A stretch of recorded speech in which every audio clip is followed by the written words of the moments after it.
President Traoré didn't face a coup with guns. He faced it with 30 billion francs in fake money, printed in silence, spread in markets, designed to crash the economy and remove him without a single bullet. But he saw through it. He fought back. And what he uncovered shocked all of Africa. Subscribe if you believe Africa deserves truth louder than their lies. But the first alarm wasn't raised in the war room. It was whispered, quietly, almost nervously, deep inside the counting halls of the central bank of Burkina Faso, by a name no one knew yet. Aminata Ouagadougou, a junior clerk with calloused fingers and precise hands, stopped mid-count. Something wasn't right. Texture, tone, scent, flawless. But her instincts rang louder than the machines. She took the notes to her manager. "Sir, I think these aren't ours." Jean-Claude Cabot, seasoned and skeptical, nearly waved her off. But the ultraviolet light didn't lie. And the micro-weight scale, unforgiving. The bills were fake, not sloppy, street fake, high grade, machine perfect, undetectable to standard checks. Cabot froze. His hands trembled. "If this leaks," he whispered, "trust in the currency vanishes. We'll have a run on the banks. Chaos." He called the Minister of Finance. Laurent Gbagbo answered, calm as ice. "Say nothing. I'll brief the President." When the news reached Traoré, he listened in silence. No outburst, no theatrics, just one pause, then a sentence. Quiet, cold, unshakable. "This is not crime. It's sabotage." Within the hour, the National Security Council was assembled. Interior, Finance, Defense, Intelligence, all present, all waiting. Traoré entered without entourage, dressed simply, gaze steady. "We are under economic attack," he said. "They chose ink instead of gunpowder, but the goal is the same, destabilization." He stood straight, hands behind his back. "We will act, not in fear, but in clarity." And so, Operation Black Ink was born. In quiet corridors and coded signals, a new war had begun. Not against rebels, not against militias, but against a network capable of collapsing a country, one bill at a time. The air inside the presidential compound felt unusually dense that morning. Curtains drawn, phones disabled. A hush blanketed the room like early fog over Ouagadougou. The National Security Council had gathered. At the head of the long wooden table sat President Traoré, his uniform unadorned, his gaze unwavering. His presence demanded silence, not by command, but by conviction. Men decades his senior leaned in, not out of protocol, but because they trusted him. On the table before him, a folder marked classified, a glass of water untouched, and a single counterfeit banknote, identical to the real, except for the threat it carried. Traoré broke the silence. "This isn't a local crime," he said. "This is systemic, strategic, coordinated." The Minister of Finance nodded gravely. "We've confirmed an abnormal spike in cash flow over the last 8 weeks. Billions entered the economy, untraced. We initially assumed black market funds or NGO laundering. We were wrong." The central bank governor added, "Markets are inflating. Sellers are raising prices daily, afraid the money in hand will be worthless tomorrow." Traoré glanced at the intelligence chief. "What does the data say?" Colonel Ouagadougou stood, tablet in hand. "Surveillance shows unusual cargo entries through the southern border. Bulk shipments labeled as printing paper and office equipment. Some were routed through companies that barely exist." "And who owns those companies?" Traoré asked without raising his voice. A beat. Then Ouagadougou answered, "One name keeps recurring. François Ouedraogo, owner of a small print house in Ouagadougou. 5 months ago, he was bankrupt. Today, he owns 2 villas, 3 vehicles, and has made cash real estate purchases in the capital." Traoré stood, slowly. "There is a network," he said. "Printing at industrial scale, shielded by shell companies, funded from outside. coordinated from within. He walked toward the window, looking past the National Gardens, past the city skyline, into something deeper, into a history that refused to die. They're not just flooding the market, he continued. They're planting distrust, weakening our economy, preparing the ground for panic, and then revolt. He turned. We must be faster than their ink. Then came the order. A task force would be assembled that same day. Top forensic economists, seasoned intelligence officers, trusted field agents, and a special operations unit. Their goal, trace the source, identify collaborators, prevent a financial implosion. Every shipment, every ledger, every whisper, Traoré said. Track it. The room nodded. No applause, just a rising urgency. Traoré's final words before leaving the room lingered like prophecy. Empires used to fall by bullets. Ours could fall by forgery. But not today. The meeting ended before noon. By sundown, Operation Black Ink was alive. Colonel Ouagadougou took point, flanked by 2 specialists in economic forensics and cyber finance. Orders were clear. Traoré wanted names, companies, containers, documents, and no noise. The task force worked in silence, but with precision. No briefings, no paper trails, just encrypted lines and old-fashioned legwork. The first lead came from the texture of the counterfeit paper itself. Unlike standard stock used by Burkina Faso's mint, this batch had microfiber density only available in high-grade industrial supply chains, most of them foreign. They needed to find which companies imported such paper into Burkina Faso in the last 6 months. Captain Ibrahim Diallo, young, sharp, trusted by Traoré, dived into customs records. With a team of 3, he scanned hundreds of shipment logs.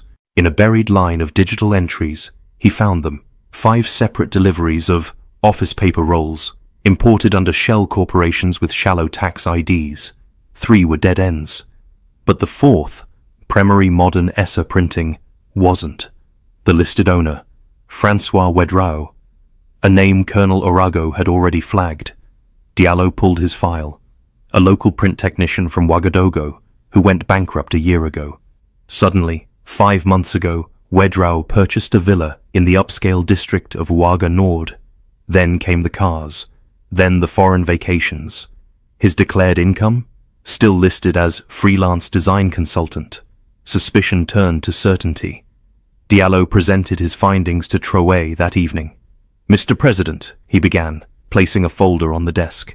This company has no business history before February, but since March, they've imported high-resolution printing machines, rare ink composites, and advanced cutting gear, enough to supply a national mint. Traoré leaned forward, scanning the documents.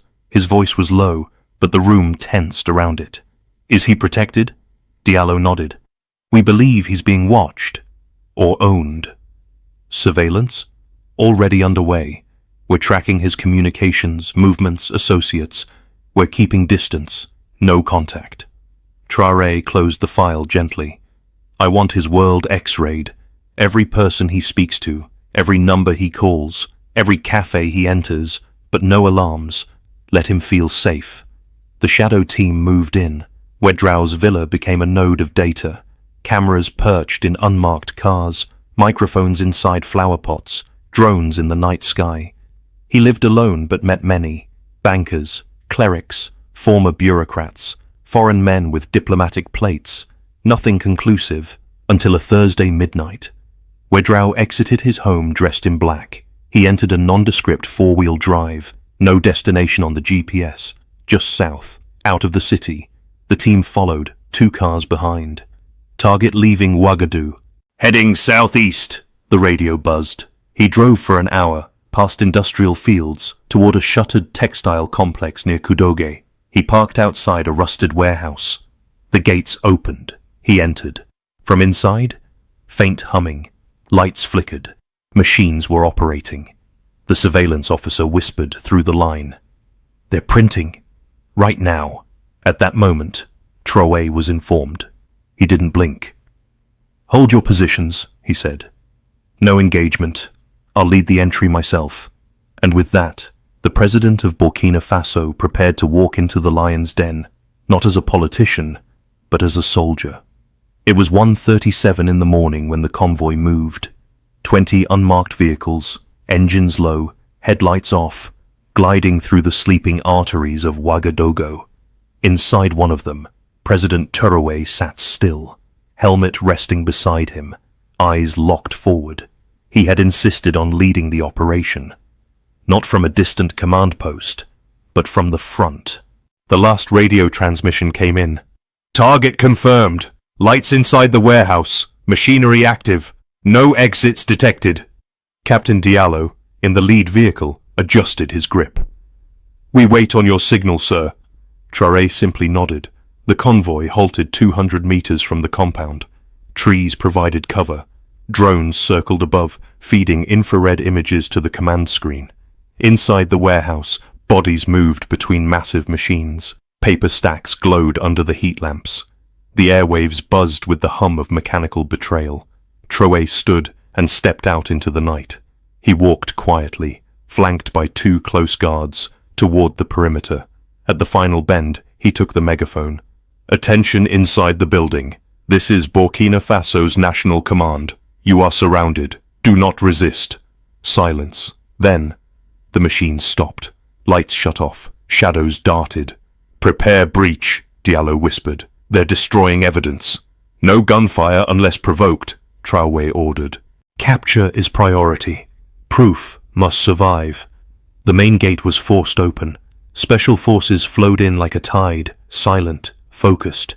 Every corridor swept, every door burst open. No resistance, but what they found made the silence deafening. Inside the main chamber stood 3 industrial printing presses, still warm, their conveyor belts halted mid-run. Hundreds of half-finished counterfeit francs lay scattered like shed skin. Ink spilled onto the floor like oil blood. Surveillance computers were still on. Documents hadn't been burned yet. "Secure the room," Diallo shouted. "Collect everything." Traoré entered last. He didn't speak. He simply walked to the closest machine and laid his hand on it. "They built this to break us," he said softly. "But it ends tonight." In the back room, 12 suspects were rounded up. Technicians, guards, handlers. Among them, François Ouadraogo, still sweating, still in disbelief. When shown the evidence, he said nothing. But the biggest revelation came moments later. Captain Diallo opened a locked cabinet and retrieved a folder wrapped in plastic. Inside, a list of names, transaction records, foreign phone codes, and several sealed envelopes. One bore the insignia of a foreign diplomatic service. Diallo looked up. "Sir, you need to see this." Traoré took the folder. He read for a moment, then his jaw clenched. "This isn't just fake money. It's a blueprint for a coup." He turned to the officer beside him. "No one leaves. Interrogate every suspect before sunrise." As the sun began to rise beyond the warehouse walls, the truth was already unraveling, and it would soon shake more than just Burkina Faso. What would you do if ink became a weapon? Share your feelings in the comments below. The press conference was held at 6:45 a.m., just hours after the raid. Behind President Traoré stood a wall of confiscated evidence. 3 industrial printers, 10 crates of unfinished counterfeit francs, and 13 hard drives. The numbers were staggering. 30 billion francs, printed in just 4 months, enough to shake the market of an entire region. In front of the cameras, Traoré held up one of the counterfeit notes. "Can you tell the difference?" he asked calmly. "Neither could the markets." He paused. "They wanted to devalue our money, collapse our economy, and replace this government with one they control. But they failed." Then he lifted a folder and opened it. "Here are the names." A projector lit up. The room froze. Former finance ministers, ex-parliamentarians, 5 powerful businessmen, 1 diplomat, and a foreign contractor with alleged intelligence links. As the list scrolled, journalists sat in silence. Then one voice broke through. "Mr. President," a BBC correspondent asked, Are you saying this was orchestrated abroad? Traore looked directly at him. I'm saying this was not just fraud. This was coordinated subversion. Yes, there are foreign fingerprints. Before the journalist could recover, another man was led to the podium in handcuffs. Pascal Tabsoba, the technical manager of the fake printing operation. His eyes were sunken, his voice trembled. They said it was just a job, just paper. When we refused to print more, they threatened our families. Traore stepped aside. Who gave the order? Tabsoba hesitated. Jerome Kari, he finally said. Former finance minister. And who funded him? Tabsoba looked down. The accounts were offshore. Switzerland, Dubai, sometimes Spain. Over $10 million transferred in batches, always from new accounts. We were told to keep printing. Over the next 24 hours, 38 additional arrests were made across Burkina Faso. Villas in Ouagadougou were raided. Secret safes were cracked open. Laptops were seized. By the end of the second day, 50 suspects were in custody. Evidence of the operation was now undeniable. On the third day, Jerome Kari confessed. He spoke slowly, shoulders low, staring at the floor. There were meetings. In Abidjan, sometimes Accra, planning sessions. The goal was to create inflation, spark protests, then push for army intervention. Why? Because Traoré was aligning with Mali and Niger. Because he wanted a new currency system. That scared them. Who is them? The investigator asked. Kari didn't speak. The next evening, Traoré returned to the national stage. This time, his message was not just for Burkina Faso, but for all of Africa. We are not alone in this struggle, he said. This counterfeit network reached beyond our borders. It sought to poison every francophone nation, but Africa is waking up. His words traveled. Within 2 days, Ivory Coast raided 2 similar facilities. Ghana arrested 20 individuals linked to the same financial trail. In Togo, a warehouse was found containing 2 billion francs in fake currency. Africa was under attack, but Africa was now alert. On day 5, Traoré visited the young engineers at the National Mint. They had already begun dismantling the seized machines, not to destroy them, but to study them. The enemy's tools would now become Africa's shield. You turned sabotage into strength, he told them. This is our answer. The counterfeit notes were publicly burned in a symbolic ceremony at the central bank.